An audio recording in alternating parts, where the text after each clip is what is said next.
पाया मसाला,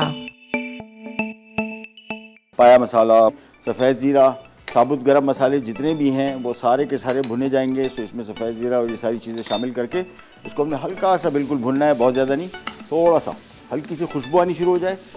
इसका मसालों का जो चटकना है ये इसके लिए ठीक नहीं है, यानी अगर चटक रहे हैं तो समझ लें कि टेम्परेचर बहुत ज़्यादा है। मैंने चूल्हा इसका कर दिया बंद। बस अभी जितना गर्म पैन है इसी में बेहतर तरीके से ये रोस्ट हो जाएंगे। इसको मिक्स किया, फिर साइज़ ध्यान में रखिएगा, दो दो दफ़ा आपने करनी है और मशीन को थोड़ा ज़रा गैप दें ताकि मशीन जले नहीं। अभी इसको हाँ टाइम इतना मिल गया है कि आराम से मशीन थोड़ा सांस ले लेगी और ख़राब नहीं होगी आपकी। लेकिन पिसाई आपने इसको 2 मरतबा कम से कम करना है ताकि बिल्कुल फ़ाइन मसाला बने। अब आगे इसके पिसे हुए मसाले, ये आगे पिसे हुए मसाले, और ये पाया मसाला है बेसिकली और बहुत मज़े का, यानी हम आमतौर पर पाया हमारे यहाँ रेगुलर बनते रहते हैं। कुछ लोग इसको सिर्फ सर्दियों में खाते हैं लेकिन ये पूरे साल खाने वाला आइटम है।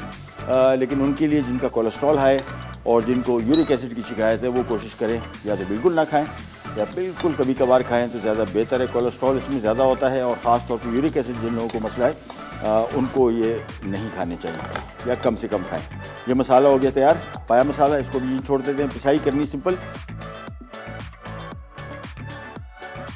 पाया मसाला अज्जा: रेड चिली पाउडर 4 खाने के चमचे, हल्दी 1 खाने का चमचा, ज़ीरा चॉप 3 खाने के चमचे, धनिया 4 खाने के चमचे, नमक 1 खाने का चमचा, लहसुन 1 खाने का चमचा, अदरक 1 खाने का चमचा, काले मिर्च 1 खाने का चमचा, तलहार चिल्ली 5 खाने के चमचे।